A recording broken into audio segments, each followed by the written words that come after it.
Televiziunea Română, întâlnirile JTI și Fundația Art Production vă recomandă garantat 100%.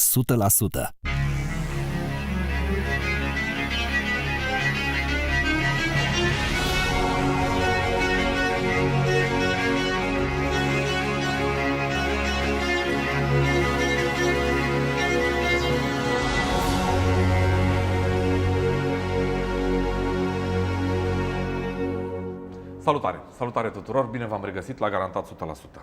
Invitatul nostru din seara asta s-a născut în 1958. Este psihiatru, psiholog, cercetător în neuroștiințe. Este directorul medical al Spitalului Universitar de Psihiatrie de la Ulm, în Germania. A predat la Universitatea din Heidelberg, la Harvard și la Universitatea din Oregon. Este autorul unei cărți care s-a bucurat de un mare impact încă de la apariție. Cartea poartă titlul Demența digitală. E prezent în România la conferințele Mazars, ocazie cu care le mulțumesc organizatorilor acestui eveniment pentru mijlocirea acestei întâlniri în exclusivitate pentru postul public de televiziune. Doamnelor și domnilor, suntem onorați să-i spunem bun venit la Garantat 100% psihiatrului și psihologului, profesor dr. Manfred Spitzer. Professor Spitzer, hello, thank you for accepting our invitation. Oh, sure. Thank you.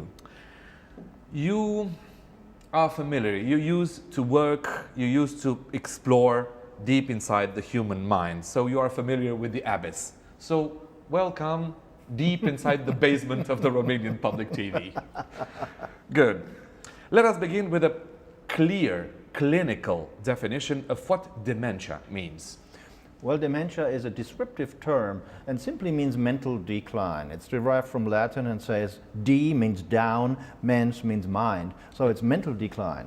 It's not the same as certain diseases that cause it. So there are causes like, old age, brain cells die, or infarctions, with the blood vessels, and then you get also brain cells dead, or you get Alzheimer's, the famous form of dementia, which is basically when you have degeneration and also neurons die. But these are causes of dementia. Dementia itself is a descriptive term, and the most important thing that it's mostly forgotten is simple, and in a mountainous country you probably needn't say it, but for every decline, the higher you start, the longer it takes to get down, which is why if your brains get really up and running by using them a lot in childhood and youth, then it's really helpful, because we do know that the best protective factor of dementia is your education. The more educated you are, the later you get your dementia. And if you're really educated, you get it at 150, so you die before that.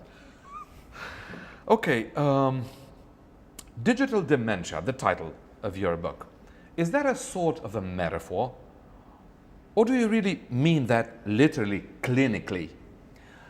Well, I've been asked this question quite often. And in a sense, I do mean it. I don't claim I have discovered a new cause of dementia in that there's another bug or another process. But my point is a very simple one.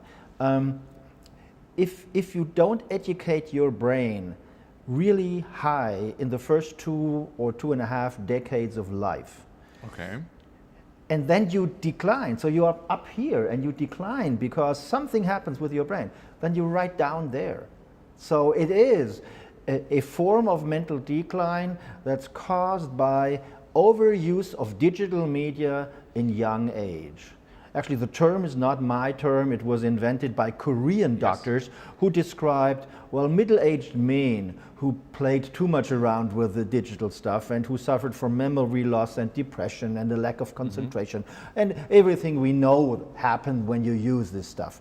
But I mean it not quite as the Koreans. I mean it more precise to denote the fact that if you don't get a good education at early age, and I mean a very general way of educating your mind, music, sports, theater, doing things with your hand, languages, I mean everything, okay? And the more educated your brain gets in this way, the more you are protected against early mental decline, which is dementia.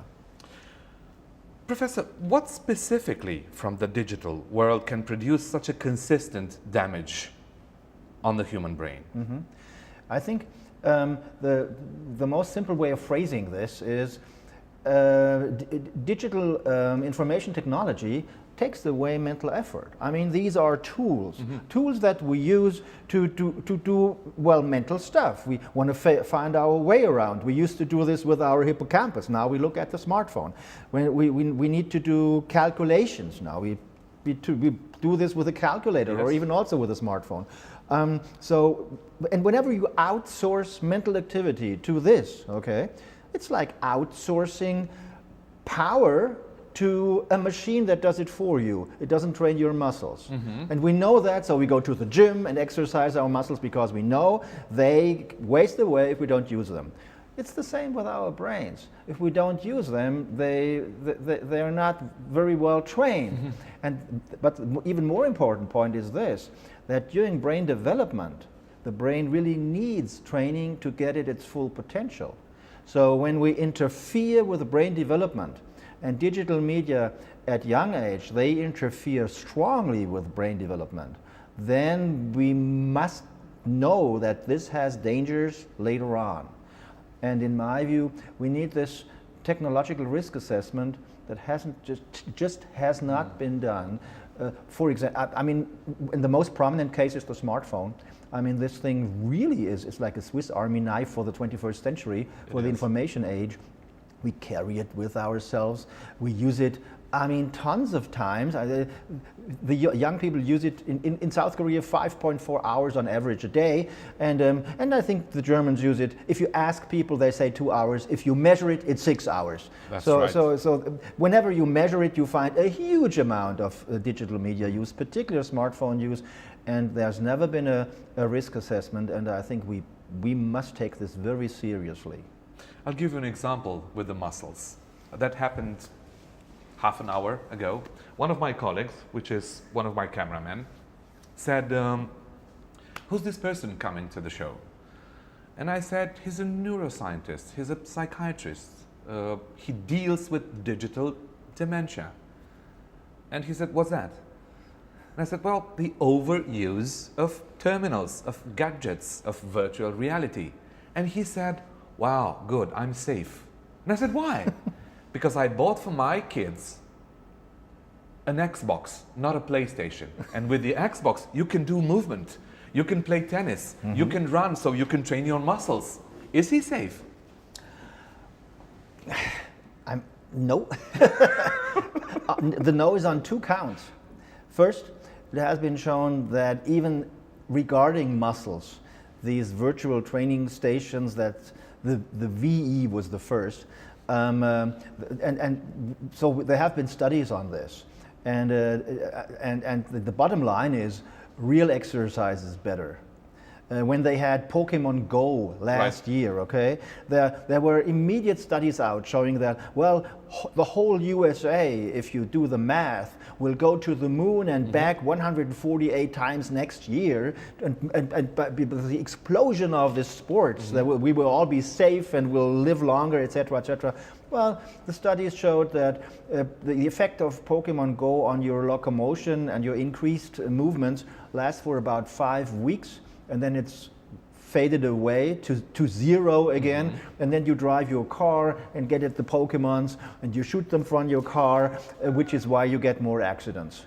And you had more pedestrian accidents because people not looking, but only looking at their phones, etc. And there has been research on this to quite an extent. So it didn't do any good, it did bad. And the second count is that the more you spend time with the PlayStation, well, the less you spend time reading books, playing music, being outside, and this is the weakest argument, but it's the same time the strongest, because if the digital time spending kind of lets everything else become unimportant, well, then our kids no longer spend time in a way that's good for them. And this is my point. We'll get to the kids. The essence of digital dementia are the new universal languages and gadgets, or the advance of technology in itself? Well, sure. I carry this thing. Yeah. And I spend a lot of time at a computer. In fact, as a scientist, as a doctor, there's no way to do your job without computers. Right. I mean, that's for sure. But again, for me, even this, I don't play with this at all.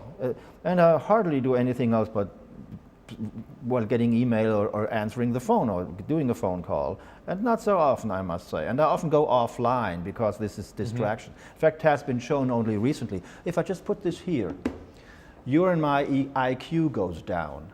Even if it's not ringing, because we constantly have, no, not check it now, okay? Yes. So you have to have a little mental effort not to have a look at it. And this mental effort is measurable, and it's a way, so, and it was shown that so your thought processes goes down, even IQ tests give you a lower IQ. Wow. So we know that this is not good for our mental capability. And I'm saying this, yes, as a tool, it's great. But again, is it that we should give our kids these tools to spend their leisure time? I think this is the dangerous thing, and we must not do this. Which is the precise impact on the human mind as long as we live literally in a world of screens? Screens, screens. Even you and I, Yes. we are now on a screen for our viewers. Yes. Well, there are many effects. It just depends upon, of course, what you're doing. The general effect is that we all know, well, on a screen, information is fleeting. So, and it could be, well, somebody just telling us rubbish on the screen. It might be good. So if you ask Californian students, for example, what do you want for your course materials? Screens, reading from a screen, or reading from a book? 85% say we want to read from a book, because then we are sure, hey, somebody has spent a lot of effort into this, then it was edited, it was copy edited, then somebody invested money to print it. When we have it on a screen, well, it may just any nut person putting anything on the screen. And this is proven, and so we take this much more seriously. And if you learn from a book, we actually learn more. And they're quite right. It has been shown in studies that if you read from a screen, you tend to skim the text and you click, etc. And if you read from a book, you do what's now called deep reading. That is, you read and you think about it. It used to be called reading, you know. Now people click and don't think much. Now, so you have to have a new word for reading and thinking, which is called deep reading. I just call it reading, but reading and clicking is not so good, not as good as just reading. And books, you can do just reading, which is why they are better. It's as simple as that. I know that this is a vast topic, but yes, what happens to children in the digital new world? Well, that depends upon the age. A recent study from Germany in about 7,000 children done by pediatricians has found that if mothers, when they are nursing their one-year-old baby, look at their smartphone at the same time, there will be more sleeping problems with the baby, because the baby wants the attention of the mother, and if the mother doesn't turn to the baby she's nursing, the baby will notice the mother is not attending to me. So the Will baby, you take that as a serious study? This is a very serious study. So again, doctors found a correlation between mothers using their smartphone and mothers saying we have a problem with the sleep of our babies. Okay? Then mothers will give this out for their 2 to 4 year olds in Germany, 70%, more than half an hour a day.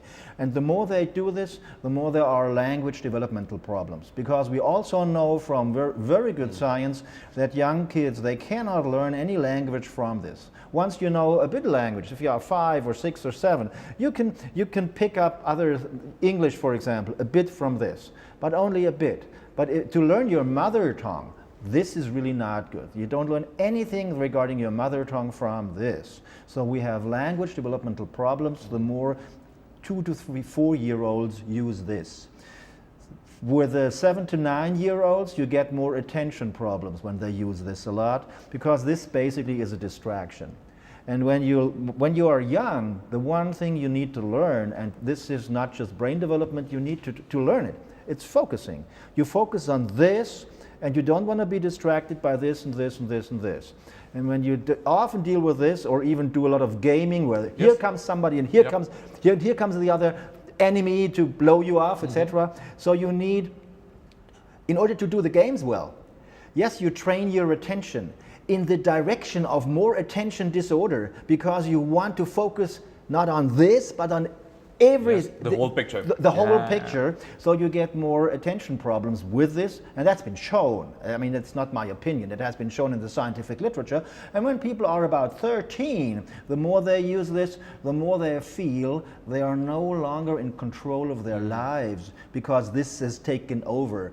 You get 200 messages saying, I'm eating gummy bears, or what do you think? Okay, I'm on the toilet, what do you think? And all these non-messages. And it you have goes to with us in the toilet as well? Oh, yes. Yeah. And you have to respond within 3 minutes, otherwise you get the next, hey, what's wrong with you? You have to answer. And this is a big distraction, and even young people notice this. A big German study, they studied 8 to 12-year-old kids. About 50% said this is a distraction, and about 25% said, this is really terrible. I can no longer concentrate because of this. So even if asking 8 to 12-year-olds, they complain basically that this is not so good for their lives. Sometimes the old model of education is teaching under fear. Okay, yes. In school and at home as well. Yes.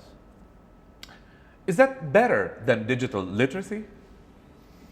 No, I think teaching with fear, there's a good reason. In fact, it has been researched in the last 10 years a lot.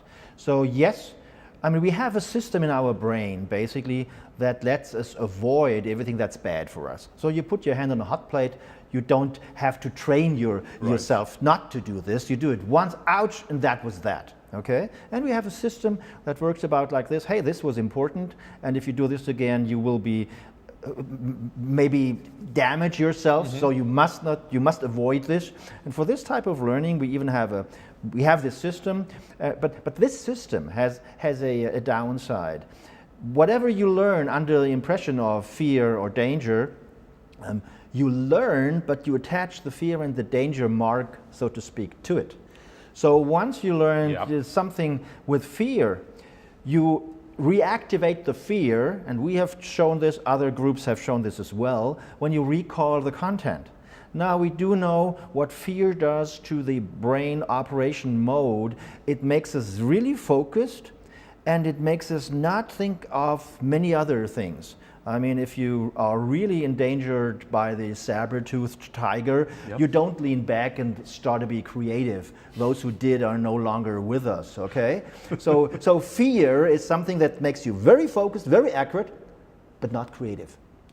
But you know, we teach our kids all our wisdom in order to make them creative problem solvers of all the many problems they will have in 20 years from now. And if we take this idea seriously, we must not use fear in school, because then we have, in teaching with fear, we have already ruined their creativity 20 years from now, when they will use their acquired knowledge. So we must not do this. What will you answer to a parent watching us right now and saying something like this? I don't use fear in the education of my kid. I use pressure. Well, being a father of 6, I do know that, you know, sometimes you have, come on, try again, try a little more. Particularly when it comes to musical instruments, for example. But you know, I have a friend who really pressured his son to do the violin, until the son vomited onto the violin. And then the family realized it probably is not the best for the kid, and so they stopped this. And I mean, you must not let it go that far. So, but you know, little downs, you can kind of carry through. But if the kid really doesn't like it, he or she doesn't like it. And with my kids, some picked up many instruments, some didn't pick up instruments, they did other things. So as long as you give them a lot of things, they will do a lot of things, and this is good for child development. One might say, hearing you, one might say that you are worse than a conservative or a fierce traditionalist. The conspiracy theory fans, any of the religious fundamentalists, can easily use your saying and turn them into their own discourse. I presume you thought about that. Well, I didn't even Well, I did think about that, and I realized that this is possible because I saw this happening. Well, I think you have to realize that when I write my books, I back everything I'm saying up with scientific literature. And I must say, the opposite side, saying, well, it's all bright and it's all good, show me the studies. That's my response to them. And in fact, since I deal with these things, you know, as a scientist, the most interesting thing for what you're doing is, what's the counter evidence? You always want to know the counter evidence. Yep. In fact, from a philosophy of science perspective, since Karl Popper, falsification is everything. So I want to know, most importantly as a scientist, am I wrong? Okay? And I'm most interested in studies that say I'm wrong. And I looked at some of them, or quite a few of those who said I'm wrong. And whenever I looked, it didn't really hold up to a critical evaluation of what it was about. For example, there are studies showing that if you learn geography with a computer or watch a movie, and then you do a test in geography, well, you are better if you learn geography with a computer than if you watched a video. Okay, that doesn't show anything about learning with computers. It shows you that if you learn, well, with or without it, but you have these studies, and then they conclude computers are great for learning. But of course, this doesn't follow from the study. And there is so much bad science out there claiming, hey, computers are good. And if you look at the good studies, and I'm saying this in full consciousness of what I'm saying here, if you look at the good studies, there's not a single one showing that computers in schools do any good. And there are a lot of studies showing they harm kids' learning. This is important to know. Teachers must know, parents should know, and politicians should know. In Germany, we are about to spend 5 billion euros to have computers in every classroom and the internet in every classroom. This is a recipe for making German kids less bright and learn less, by about 20% at least. We see this as civilization, as progress. Well, this is sold to us as civilization, as progress. I mean, you must not forget that the richest companies on earth are digital companies. And they want to sell their stuff. They want to turn you into the product that they can sell. They want to hook you on Facebook or on Twitter and on YouTube. So the world watches 1 billion hours of YouTube a day. And the YouTube recommendation algorithm that recommends the next video, which happens at about 80% of the time all YouTube videos are used. That algorithm, it's known to generate recommendations that are a slightly bit more radical than the original one. And then again, more radical. So you start with vegetarian, you end up with vegan. You start with jogging, you end up with ultra marathon. Right. And in politics, you start with the middle and then you end up to the far left and far right. So this was a front page newscast in the New York Times at March 8th. And the line basically said, YouTube, the great radicalizer. And this must be taken seriously because, again, I mean, the business model of these big companies is that they use machines that work like brains. Their computers don't work like your tablet or like a PC, but they simulate brains. So these computers can learn for themselves, for example, how to play Go and then outperform the world master. Okay? So their machines basically show that it's possible with the proper input to get the proper output, and even better than a human being would. But I mean, let's think about this. Kids have brains and they get programmed just as their big computers. So whatever we give to kids to digest mentally will change their brains accordingly.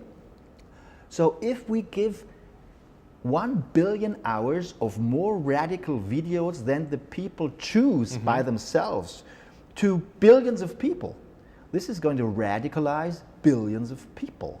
And this is the price we pay for YouTube being for nothing. Because they want to sell us ads, which is why they want to stay us in front of the screen, which is why they put ever more radical content on it. So as long as we're not paying anything for YouTube, we'll get more radical videos. Is this a good thing? I doubt it. Professor Spitzer, I will come back to, we had a conversation over here before your arrival. Yes. And the same cameraman said, come on, don't talk to me like that. Don't sell me nonsense. How can I stop my kids watching the computer, using the smartphone, being digitally civilized? Because if I stop that, my kids will be like persons with disability. They will not be in the contemporary society. They will not be part of the people living in civilized conditions as everybody does. How will you answer that? Oh, there are many answers. First, you should think of the risks and side effects of this technology. We haven't talked about this. It's not just learning detriment, not just more attention problems, a lower grade in school. It is also depression. The more hours American girls spend with this, the more likely they are suicidal. And over the past 7 years, the number of suicides in the US among girls has doubled. So this is a serious concern. In Great Britain, they have been able to show that girls who spend with this more than 3 hours a day are more than twice as likely to be depressed when they're 18. A large study showed in adolescents, the more they use this, the less empathy they have for their parents and their peers. We know that this causes diabetes, elevated blood pressure.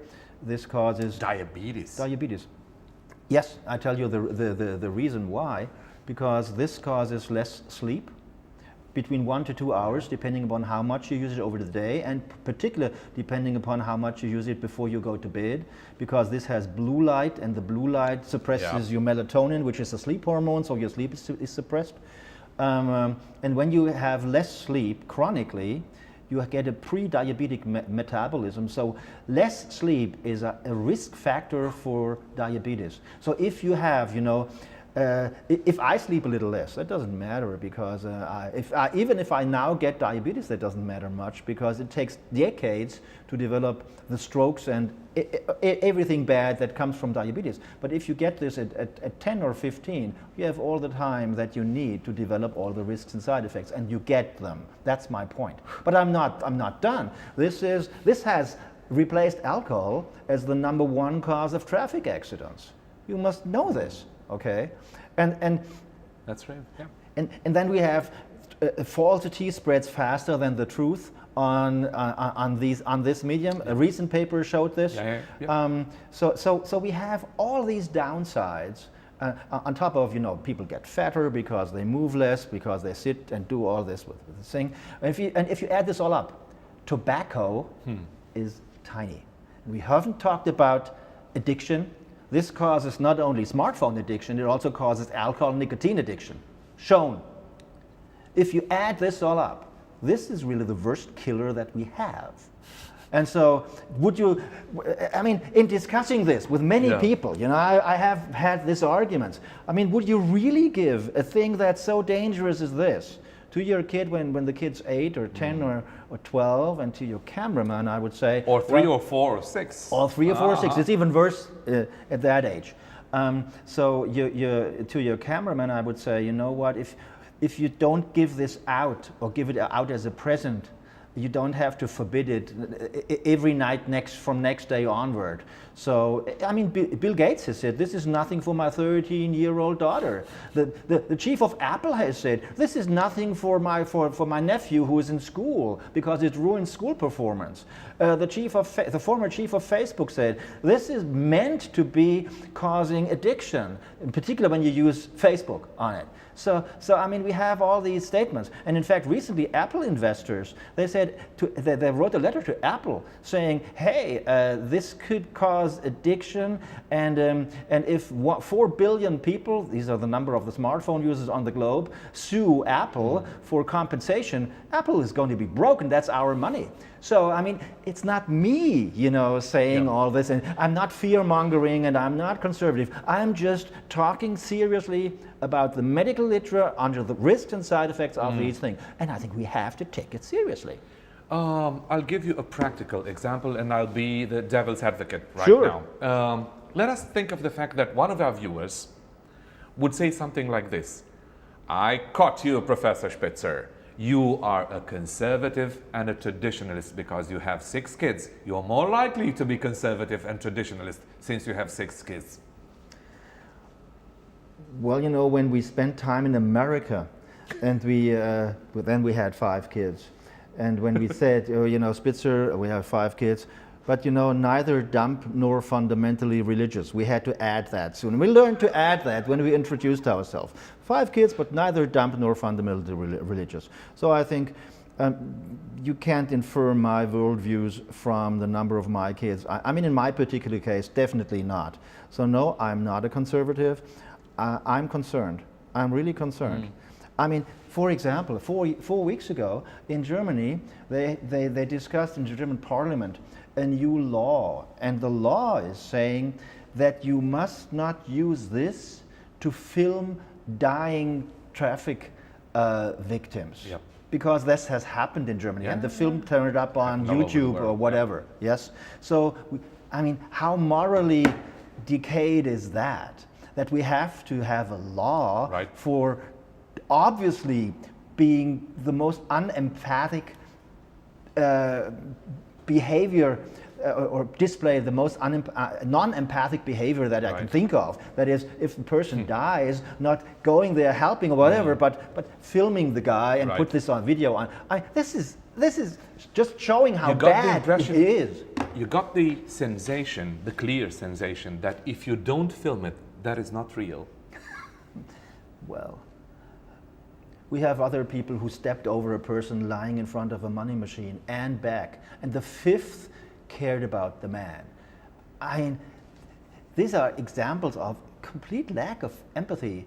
In fact, I'm running a hospital, acute mental hospital. So I talk to police because they sometimes bring patients, etc. So I talk to them. What has changed in the recent decades? They say, no, we had always fist fights among people. I mean, a bit of alcohol, a bit youngish people, and they fight, But there's one difference. Now, even if somebody's laying completely motionless, they still kick into the face of the poor person. It used to be that they stopped. So this complete lack of empathy, that's new. And in fact, there are large-scale studies from the US showing we have a lack of empathy, in particular in the last 10 years. We have an increased narcissism. Me, it's the iPod, the iPhone. I mean, I got a photo camera when I was 12 from my father, and I liked taking photographs. It wouldn't have occurred to me to do a selfie, which is the most done photo by young people on the globe. It's a selfie. I never in my life did a selfie when I was under 18, and later on, well, maybe with my friend or whatever. You could be answered something like this: you are an enemy of self-esteem.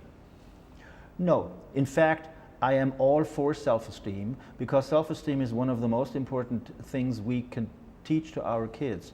But if you look at this and you find all the time that the party is better at the party where you are not, that the grass is greener on the other side all the time, then you think, oh, I'm missing out again, and I'm missing out again. So you're trying to improve your life using this, but you learn you miss out all the time. And so how do you learn self-esteem this way? You don't.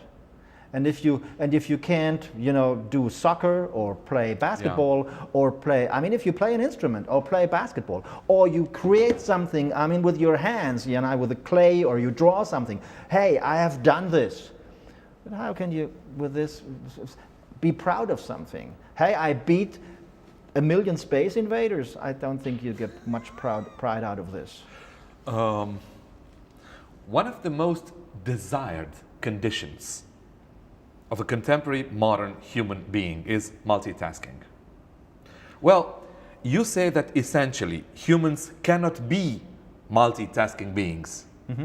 Well, that will not bring you any sympathy with some of my friends. Oh, well, tell your friends. Do they read 2 books at any one time? No.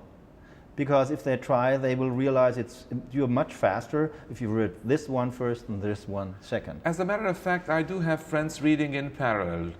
1 book for 1 hour and a different book for 1 more hour or something like that. This is okay. This is not multitasking. Multitasking is trying to do to try to process two semantic streams, let's call it this way, at any one given time. So leading two conversations, you know? Or, I mean, I'll give an example. I watch TV, I talk on the phone, and I eat at the same time. Is this multitasking? Well, the eating part is not. The trouble with the eating part is you will not notice when you get satiated, so you will eat more. True. That's the troubling part. But it's the multitasking part is being on the phone and watching TV. And your partner on the phone will notice that if the TV is really a good program and that your attention will be caught by that, then you will, hey, what did you say? I was just a bit absent-minded. So this is going to happen. So if you phone with your partner, switch off the TV, the partner will realize this is not you, this is you watching TV. And this is, you send a signal, this conversation is not so important to me, and don't send these signals that ruins your, I'm a psychiatrist, that will wreak havoc to your relation. But let me make the point very clear. People have looked at this. So if you really try to do several things at once, and why does this come up with digitalization? The reason is simple. We have screens like this, so you can have a document here, an email there, and another thing there, and then your smartphone with an SMS there. So, and you could try to process everything at once. If you do, your performance just goes way down. That's the one thing. You are not as good speaking to 3 people at the same time than, you know, doing sequentially. That's shown. By the way, even women can't. Sometimes it's claimed women can, but women can't. They can. Men can't, women can't, nobody can. This is one thing. The other thing is, some people say, well, we have to train to get at that. Right. And evolution will possibly bring us in 100,000 years to be able to multitask it. Well, first of all, evolution is really slow. So if you argue evolutionary, well, but then we'll have, you know, collateral damage for the next 100,000 years. And this is crazy. But they actually have shown that people who multitask a lot, if you do tests on mental capabilities that you need to use when you multitask, for example, concentrate on this and have this out, okay? Or switch tasks. That's also something that you do a lot with multitasking. Switching tasks. So these capabilities, you would think, well, people who do a lot of multitasking, they are good at that compared to non-multitaskers. But they have found in a very high-power paper, it's just the opposite. So people who multitask a lot do everything worse that you need for multitasking, which is basically another way of saying if you multitask a lot, you train yourself to have an attention deficit disorder, which is not what you want to do.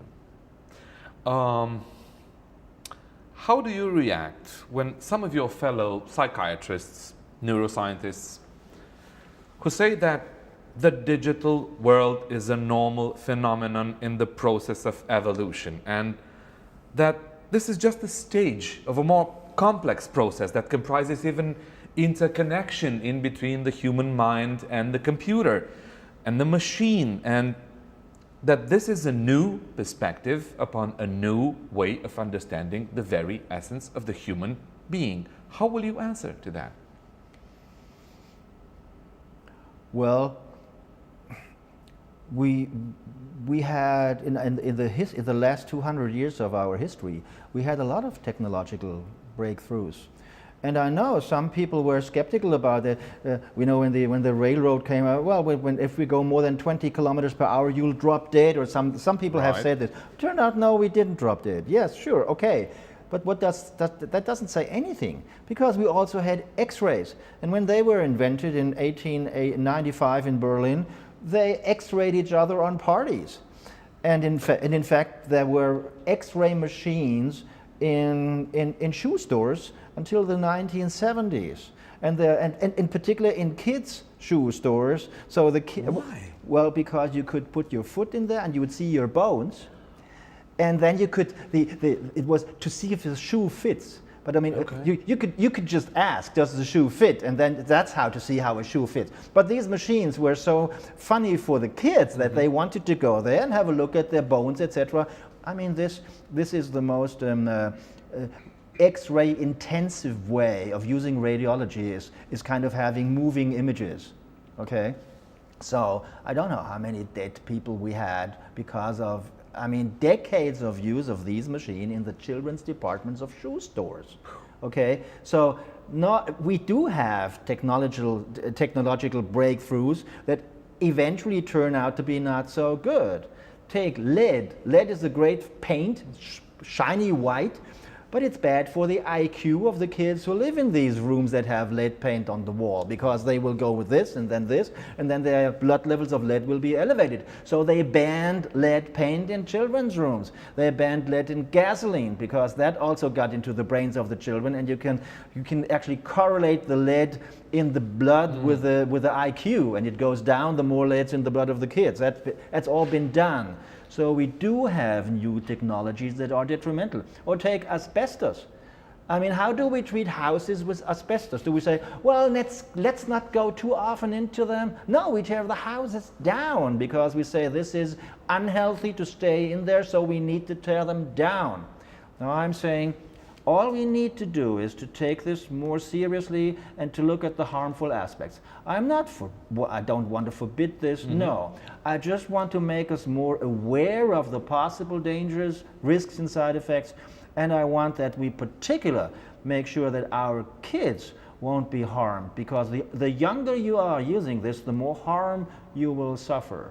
And this is what parents should know, teachers should know, kindergarteners should know. So we basically need to take this seriously. Will you suggest, I don't know, will you suggest an age limit to be digitally literate, for example? Well, you know what?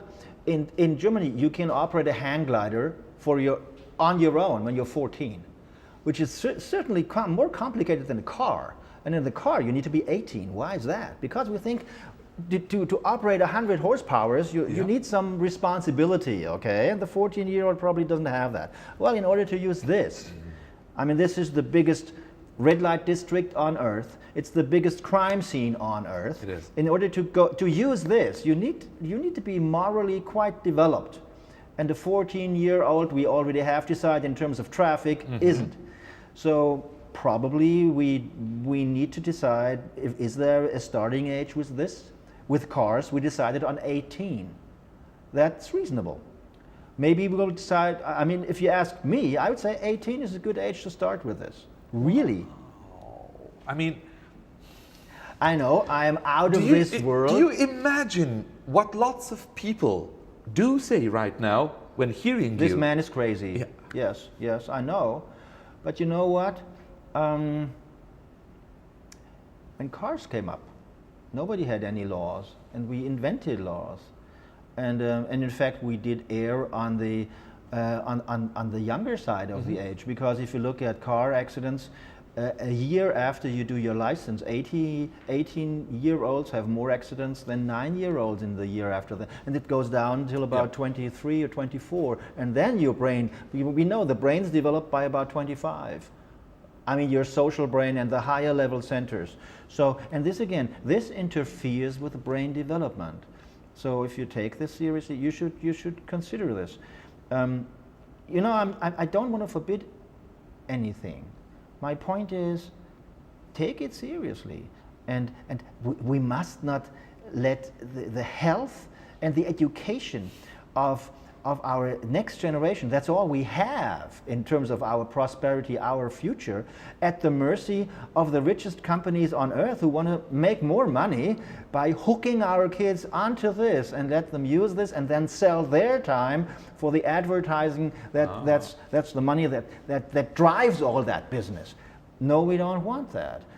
And so from a brain research and a psychiatric perspective, and even an educational perspective, we should be more concerned. Professor Spitzer, you are the guest of a cultural TV show produced and aired by a public TV, according to a specific law, which governs the functioning of the public television. Its mission is to inform, to educate, and to entertain. Well, can public television, regardless of the country, so can public television educate anymore? I mean, can we still talk about education through a television channel anymore? Oh, sure we can. Well, we have to know that until the kid is about 2 or 3 years old, the kid should not be exposed to any screen, because screens are taking away real experience, and the kid needs real experience. When the kids get older, I mean, there is educational programming like Sesame Street is probably the world's most known program, and you know, a quarter of an hour a week probably doesn't harm, and so if you use that, but as I say this, I know probably people watching will say, well, quarter of an hour a week? I mean, this is now the biggest babysitter on earth, and the TV set is also a babysitter. But all parents in the world should know that this is not a good babysitter. This is a harmful. I mean, in the Middle Ages, they had little cloth pads soaked in opiates and alcohol, and they put this on the tongue of babies, and the babies were so sweet, and they were all so quiet. Let me tell you, it's still working. It's hope not. It's still working. But you know, this is addictive, and the younger the brain, the more addictive it is, and this is not good for brain development, just as alcohol and opiates are. So we no longer give out alcohol and opioids, or we don't recommend it. Even for 10-year-olds not, but not for babies, sure not, and not for kindergarten kinders. And this we give out, I mean, all the time. I think in 20 years from now, people will look back and will say, they did what? They gave this to babies, or to preschoolers, or to first graders? Were these people crazy? They knew from machine learning input, I mean, garbage in, garbage out, and garbage will form in there, because this is what machine learning does. It sucks up the information from the input and makes it into matter. Our brains make mind into matter, and then they function the way the experience was. So is this the proper experience? No. I mean, for a kid who needs to learn how to touch it, and this is a glass and water is, oh, it's interesting. I mean, if you have this and you swipe across a surface that has no sensory feedback, and you do the same movement all the time, no matter what's on there, there is no sensory motor training. But higher level brain centers, they get their input from sensory or motor centers. So if you don't have this training, how can thought get more interesting up here? So the more finger play you do in kindergarten, the better you are at math at 20. But if you dump down your fingers doing this, you won't be good at math at 20. It's like if you use Google, you learn less than using books. So if you really want our kids that they can use Google through their education, you must not use Google in school. So if you want your kid to become a programmer of this, you must not use this in kindergarten, because it will decrement the mathematical capability of the kid. It's just the other way around. Shield your kids from this, and then they will become a new Bill Gates and Steve Jobs. But if you give this out, they certainly won't. Wow. Professor Spitzer, it has been a privilege to have you here. Thank you so much for accepting our invitation, and hopefully lots of people will listen to you. I hope this is what I really do hope, yes. Thank you so much, and good luck with all that you do. Thanks. Tuturor celor care sunt alături de Garantat 100%, mulțumim frumos pentru încredere. Ne vedem data viitoare. Noapte bună!